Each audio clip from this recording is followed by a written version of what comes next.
702 Family Matters. And today I want us to talk about reparenting ourselves.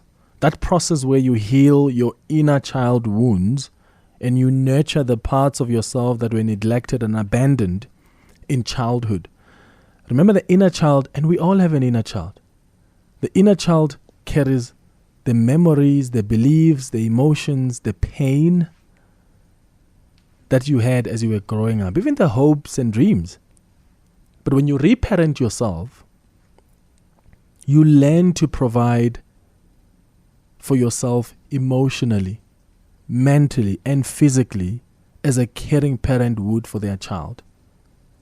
So you provide that care and that attention that you needed but did not receive as a child. And our parents may not have been able to meet all of our emotional needs growing up for a number of reasons. Maybe because they themselves were not able to meet our emotional needs because they had their own unresolved trauma. Maybe they had mental health issues. Maybe you grew up with parents who were dealing with addiction. Or maybe it was parents who simply didn't have the necessary skills to parent effectively. But as children, what we do is we internalize these childhood experiences and we carry them into adulthood. And that often results in self-sabotage, in negative self-talk, difficulties forming healthy relationships. So how do you begin the process of reparenting yourself? And is it even possible to heal those wounds and become the parent that not only we want for our children, but the parent we would have loved our parents to be to us?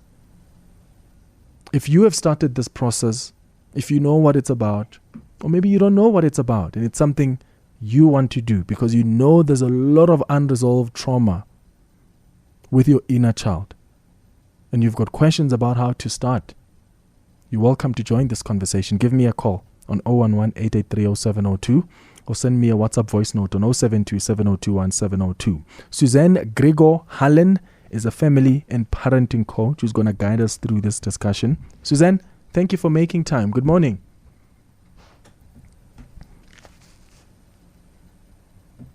Suzanne, can you hear me? I'm not sure if you're muted. Ah, great. We've got you now. We've got you. Thank you for making time for us. Good morning. Enjoying. Okay, Suzanne, I think we're having some issues with your line. So I'm going to take a break now so that we can try and sort out that Zoom link to you because I don't think you can hear everything I'm saying. I certainly can't hear everything you are saying. So we're going to take a break and then when we come back, we can try and resolve that line. Or do we have it better? Suzanne, can you hear me now? Oh yeah, let's take a break and try and sort out that line. Apologies for that. It's 12 minutes after 11. 702 Family Matters. Right, it's 15 minutes now after 11 o'clock. We've got Suzanne Gregor-Harlen, who's a family and parenting coach, who's guiding us through an important conversation we're having this morning around reparenting yourself. We struggled a little bit earlier with our line to her on Zoom. We've got her now on the telephone line, and let's hope that's going to hold. Suzanne, can you hear me?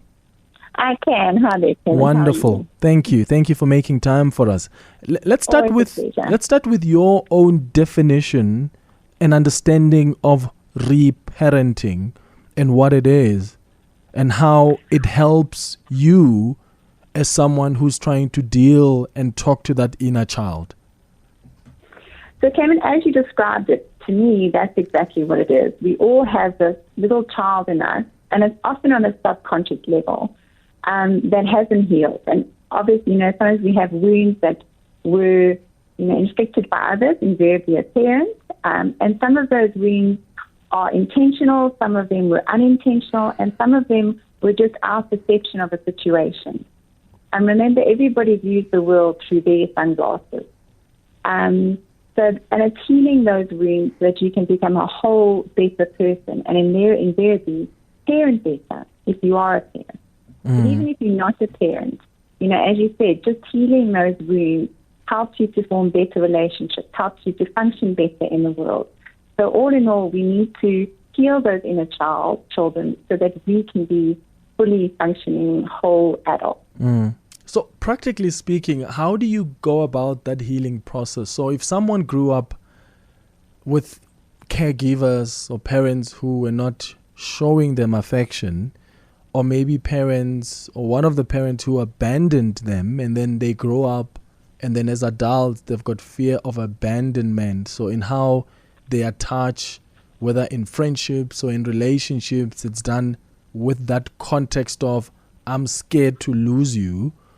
How do you start healing that inner child and reparenting that child and giving them the necessary attention that the parents didn't give them growing up?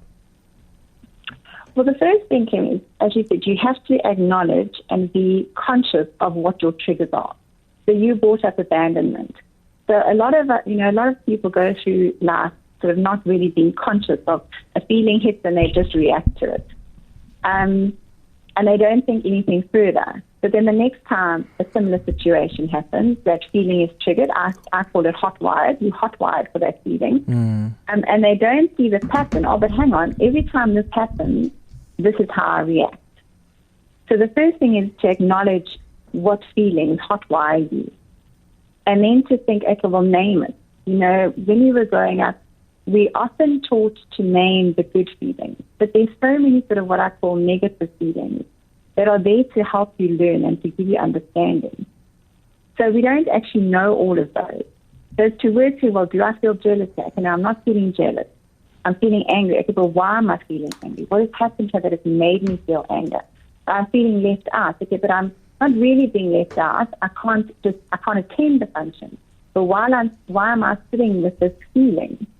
So that's the first thing, acknowledging that these feelings trigger certain reactions in you. And then it's going to dig deeper, and it's having a look at oneself. But people want a quick fix. And so that's the thing about inner self-worth, is that it takes time. And you also have to be very, very patient with yourself. So there's sort of 4 disciplines or principles that one can sort of look at. The first thing is the discipline, acknowledging the feeling, being willing to go there. And, I just want to put in here, Clement, quickly, that if the traumas are too huge, and I'm talking your physical abuse, your sexual abuse, where there was substance abuse, that is often not something that we should really be dealing with on our own. So that would require a therapist, going to see a therapist, where there's a safe space, because those are really, really deep hurts. But if you're talking just the general population, and most of us, as you say, all have children that are hurt, you can do it on your own. And the first thing is, as I said, there's discipline, stopping yourself in that emotion, stepping back, and following certain settings, like getting your breathing under control, and finding joys in your life, things that getting to know the you. Okay, so what is it that Susan enjoys doing? Oh, well, I love cycling. Okay. What does Susan not enjoy doing? Well, I don't like doing that. I don't like cooking. And then it's self-regulation. If you feel your triggers coming, how do I stop myself from going into that emotion? How do I step back as an adult and go, hang on, little Susan, let's just step back, take a breath, and let's just read the situation that's going on. So there are those sort of, and then self-care. Self-care is a big one. Taking it, if you've had an overload of emotion and you're not feeling like you want to be sociable this weekend, then be the adult and say, okay, well, you don't have to be sociable this weekend. So I'm going to say no to those social engagements that you really don't feel like you do, like you want to go and do. So those are certain things that you can start with. Okay. So how do I know that I need to start that process of reparenting myself? What are the signs to look out for that may indicate the need that I need to reparent myself? Because often I'm asking this, Susan, because sometimes we are so scared to go there. And by there, I mean sit and reflect on what could have happened when you were young. Because as I said earlier, that inner child has got all the memories, whether it's the memories of happiness, of pain, of emotions, of beliefs. And sometimes we are scared to go back to those memories because sometimes it's so scary. It is so traumatic. And as you said, if you're dealing with issues of trauma, you may need somebody else to help you through it. So how do I know that? Because sometimes we run into the trap of, well, this is Clement, this is me. I am defensive in nature, so this is my personality. Or I'm too giving, and that's just my personality. Get used to it without really questioning why we feel a certain way and why we always feel the need to respond to in a certain way to whether it's conflict or any situation we may deal with. So how do I know I need to start reparenting myself? One of the big signs is you find it very hard to set boundaries. And I find that a lot in the parents I coach. They find it very hard. They'll go and say, yes, this is the boundary I'm going to do. And then they find it very hard to implement it. Another thing is, if someone is constantly dependent on other people's opinions in order to feel their self-worth. So if you need your children to like you, okay, and children naturally love their parents, it doesn't matter. You can shout at them now and they'll love you 5 minutes later.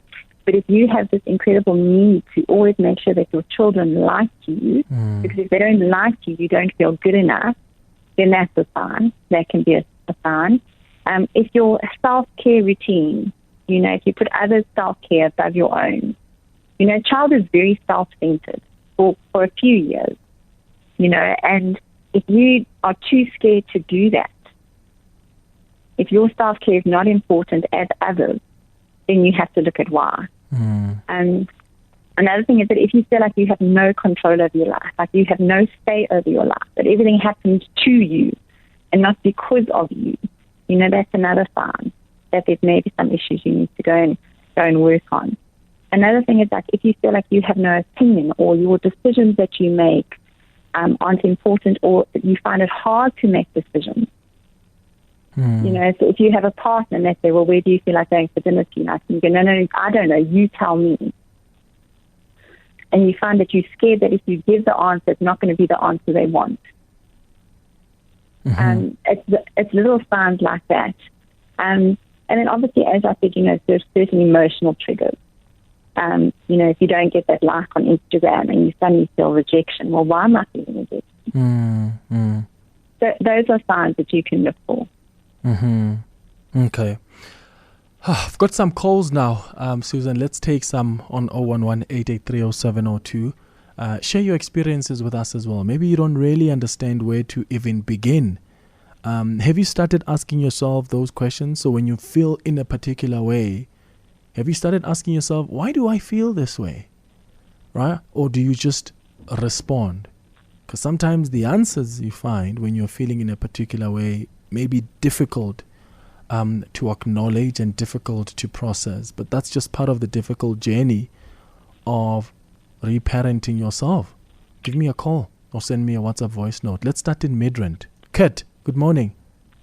Clement, how are you doing, brother? Good, man. How are you? Sweet, boss. My name is Kurt. I'm a 40-year-old man. I've got 2 kids, 11-year-old and a 23-year-old. And I was just saying to your team now, the important thing that I've learned along my journey in life is to really dig deep into our family unit and our family as a whole, to then understand, how to handle things in the now. Because if I looked at, or when I dug a bit deeper and looked into my parents' upbringing and how they were treated as youngsters, it helped me better understand their behaviors and how then they made decisions, etc. And then it also helped me. It kind of translated into then how I need to deal with what's going on now in my life, because it was very important and it was shocking actually when I started digging a bit deeper, and it helped me to not be so angry all the time and upset and disappointed and all the rest of it, because I was like, okay, well, maybe some of the behaviors were just because they also didn't have the upbringing that that prepared them for too much in life, you know. So that was just my 5 cents worth. I was listening this morning, and I thought it was very interesting, and I'm loving the conversations you're putting together recently, man. I think mentally it's helping a lot of us. Oh no, thank you, Kurt, and thanks to you for calling in and sharing what your experience and learnings have been.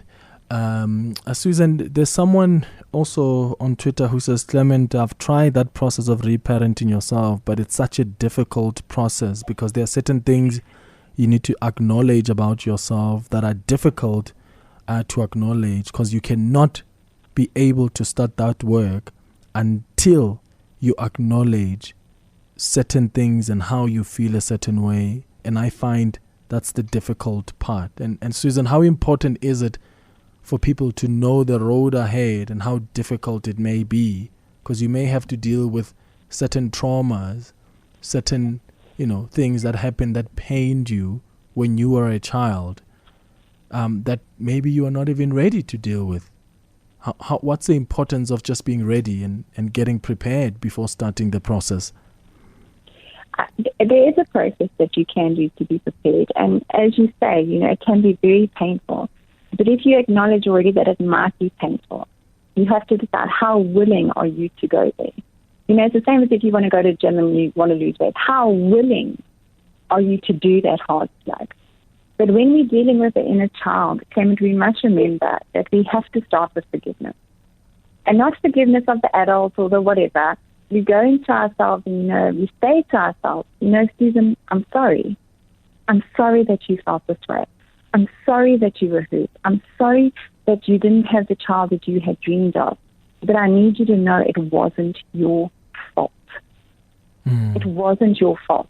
Because remember, as children, if you think of your own children or children, in schools or children in general, they are not in control of their circumstances because they are the child. But when we start in a child work, we're going at it from an adult perspective, and we're thinking, well, I should have done that and I should have done this.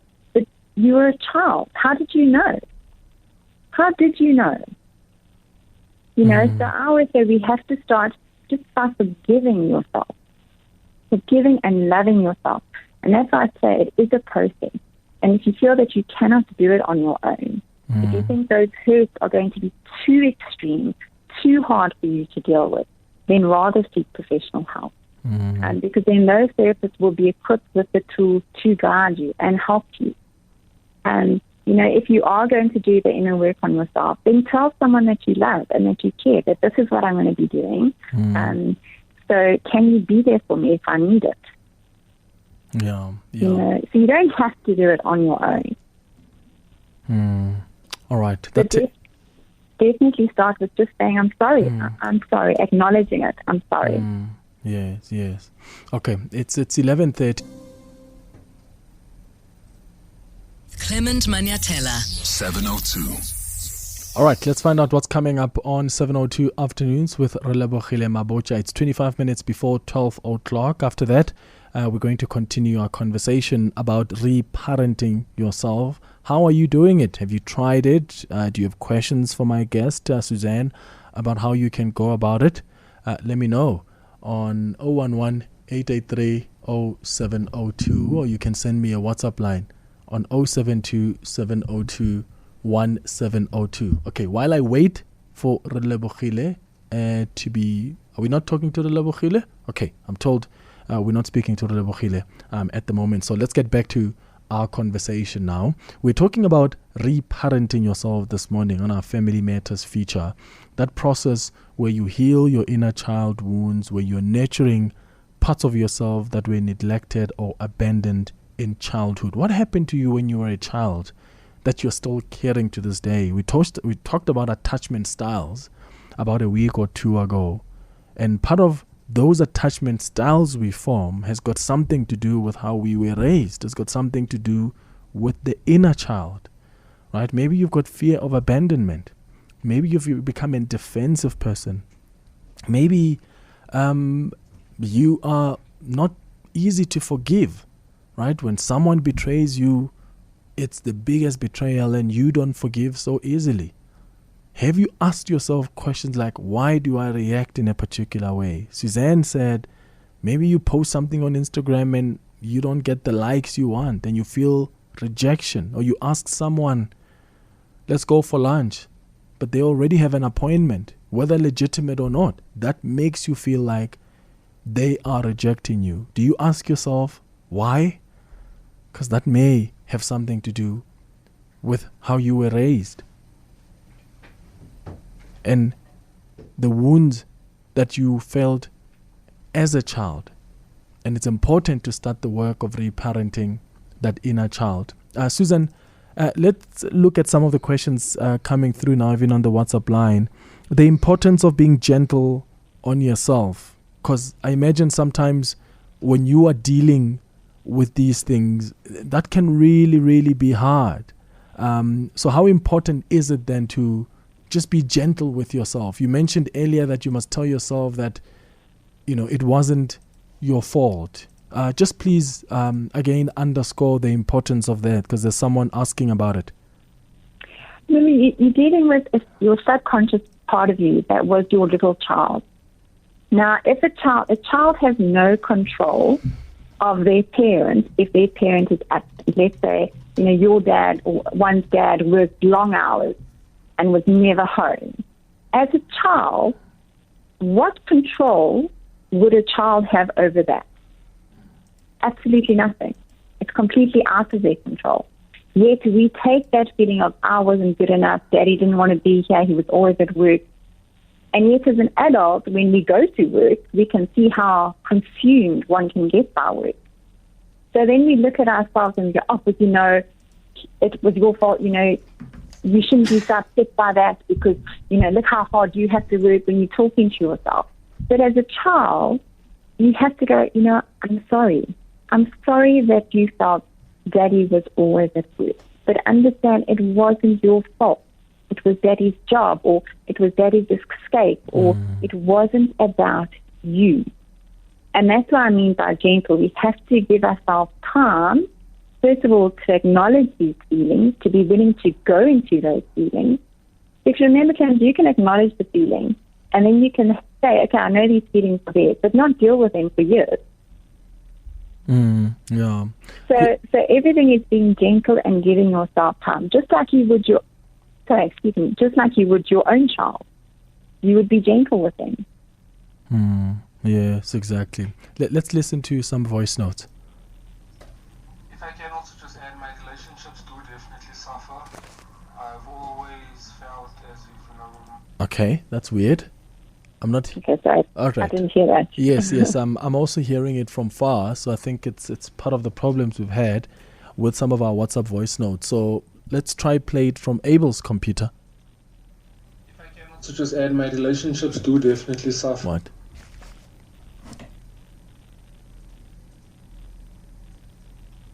If I can also just add, my relationships do definitely suffer. I've always felt as if, with my romantic relationships that they don't last. Okay. Even when things are going well. Do you only have one voice note now? A little bit of insecurity in the back of my mind that, this person is going through things. So according to the social worker, that's all does tie back to facing abandonment from as early on as that's abandonment, Susan. So how do you deal with that? He says he always has that sense of insecurity, and at the back of his mind he's like, this person will leave me ultimately. How do you start dealing with issues around the fear of abandonment? Because you also start pleasing the people and doing whatever they want, because you're just working so hard to just hold them closer to you so that they don't leave even when they're messing up. Where do you start when you deal with the fear of abandonment? No, Clement, with all sort of things in a childhood, there's certain categories that they sort of fall under.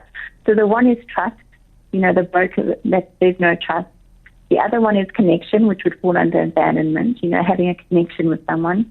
The other ones are being heard. I was never heard. I was never seen. And the other one is recognition. So those are sort of quite a few of the four major feelings that people sit with, and how they present is obviously different for all of us.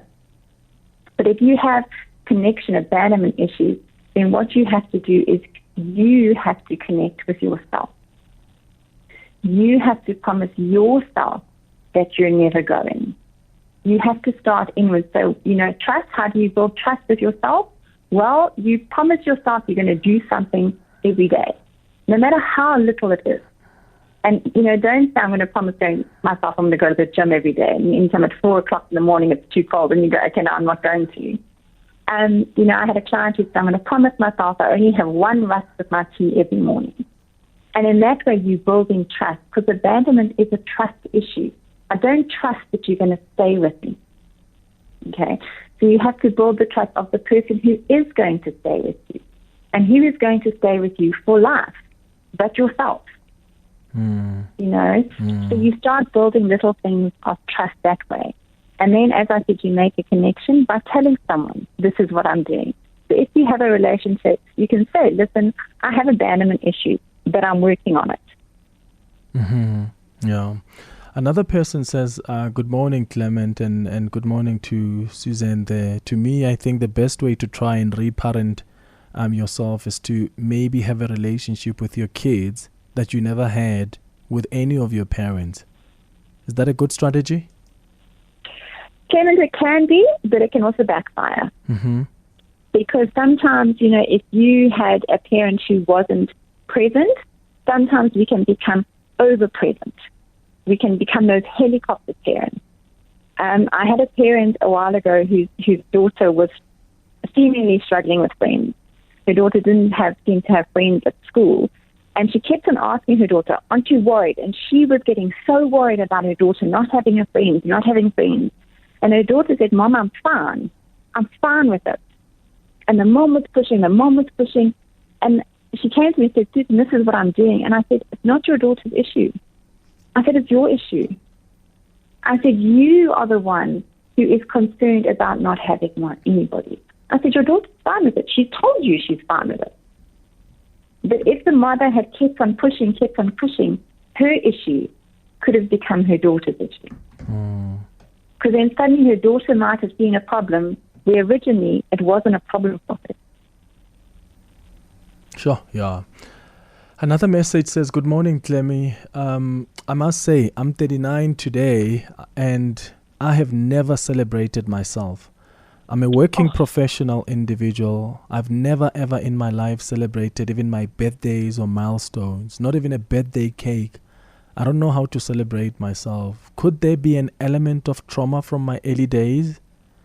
We could not afford much back then at home. I find myself now feeling that I've missed out on a lot. And I want to celebrate myself, but I'm struggling with that. That's a message from Anonymous. Oh, no. Oh, goodness, I feel like throwing a party for them. Yeah. No, that could definitely be, especially if there was a scarcity of money. Thered be a fear of, well, celebrating might mean spending money. So then I can't. I don't want to, because the money will be needed for something else. But we don't necessarily have to celebrate in a big way. You can have daily celebrations of yourself. If you've made a good meal, celebrate that. Able to have voice notes. The good crockery. Don't use, the normal crockery, or put a glass of wine after dinner. I mean, Buddha said that they were professionals. Well, celebrate their professional achievements that they've done. And say, sure, look where I was 5 years ago, and look where I am now. And gosh, I've done that. We are watching this. So a little celebration can, I also had a client once who said at the end of every week she used to buy one of those little miniature bottles of champagne, and she just used to celebrate things that she had done well in the week. So celebrations don't have to be a huge, big party. That costs lots of money. Exactly, yeah. Another question from Anonymous says, hi, Clement. Please can you ask Suzanne, how does one begin to deal with the void you are constantly feeling due to childhood neglect? Sure. Okay. The first, a good way to start off with is by letting that inner child of yours write a letter. You can write a letter to your parents, and you don't have to hold bars, you don't have to edit it, you don't have to do anything. It's to think of getting those feelings out, getting those feelings of abandonment, getting those feelings that I felt lonely, and where were you, and I'm so cross with you, and why did you do that, and just getting it all out. In that itself is catharsis. In that itself is healing. And if you cry, remember, tears are our body's way of also releasing stress. And Clement, if we don't let those tears out, where do those chemicals go? Those chemicals stay in us. Okay?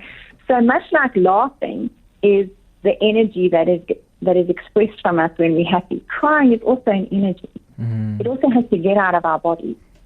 So if you want to cry and get all those feelings out. And I find writing letters and then sort of reading through them again, and it slowly, the crying becomes less. Because the more you read it, the more you start to have an understanding, the more you have forgiveness. Those sort of things are very good. Meditation is good. Journaling, affirmations, every day, waking up. Kids have no problem saying, I'm amazing. They have, but yet as we get older, we struggle to do that. Yeah. Okay, I've got some more WhatsApps and some messages on the WhatsApp line as well, Susan. So we'll get to those after the break. 13 minutes before 12. 7:02. Family Matters. 10 minutes before 12 o'clock, we're wrapping up our conversation on our Family Matters feature this morning about the importance, right, of reparenting yourself. Here's a WhatsApp voice note that has come through. Hello, you're speaking to Rati Mutsai. I think this issue is been a topic that is very broad while looking at how we've raised in the past, comparing the situation now. We have raised as a man to be strong, and as a man not to cry. And then this issue is a very, very sensitive issue, and it's very difficult for most of us as men. Yeah.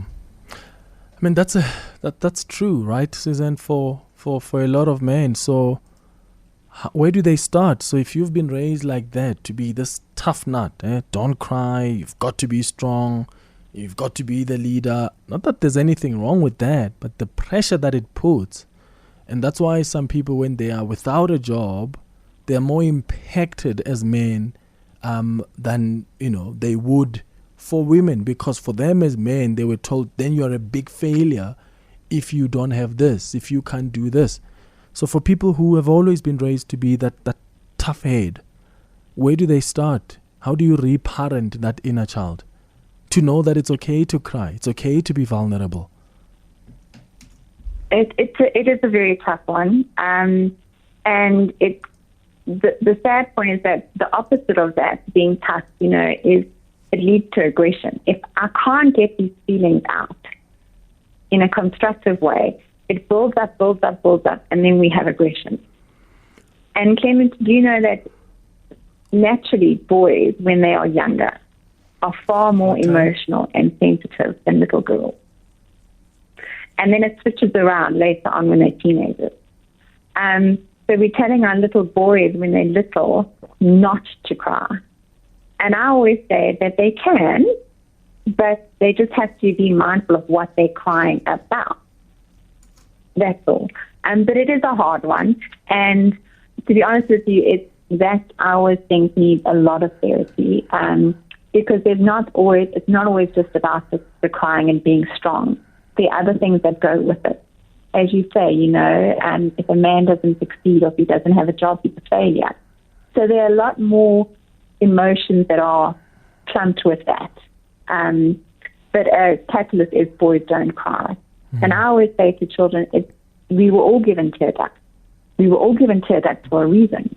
Mm-hmm. Girls weren't given them and boys not. It's allowing ourselves to be comfortable with both the negative and the positive emotions, and knowing that that is what they are. They are energies that have to pass through us. We attach the meaning to it. Another person says, Clement, it's anonymous here. I'm 50 years old now, and I've long identified my dysfunctional lifestyle to a bitter childhood. I don't know how to have fun, how to laugh or form relationships, and I felt it was already late for me due to age. I've tried my best to be there for my kids in fear of developing these characters I'm trapped in. However, my biggest fear is seeing them now also having some of my antisocial behaviors. I've tried explaining my childhood, and I thought it will help them to take a different route. That's a message from Anonymous, who says they are 50 now. Is it too late, Susan, to reparent and try? Never. It's never too late.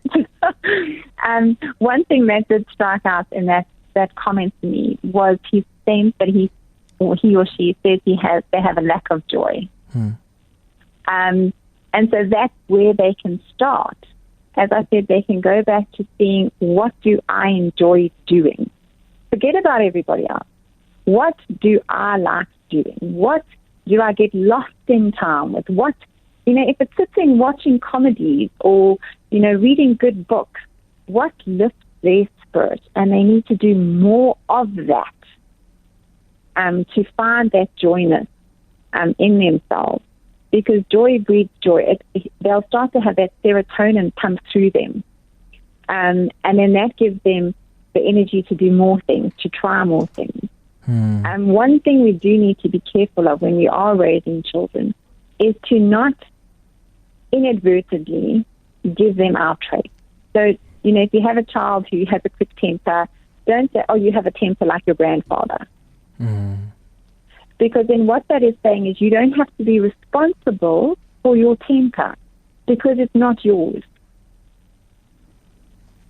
Whereas if we say you have your own temper, you have your own drama, you have your own temper tantrum. It doesn't come from somebody, because the moment that you remove that responsibility, they feel they have no way of changing it. It's in them. What can I do about it? There's nothing I can do about it. But they definitely do. Yeah. And we can give children that. You can own it. You can change this if you want to. Yeah. Well, Susan, thank you so much for helping us understand this concept of reparenting yourself. Susan Gregor-Harlen is a family and parenting coach. It's going up to 3 minutes before 12.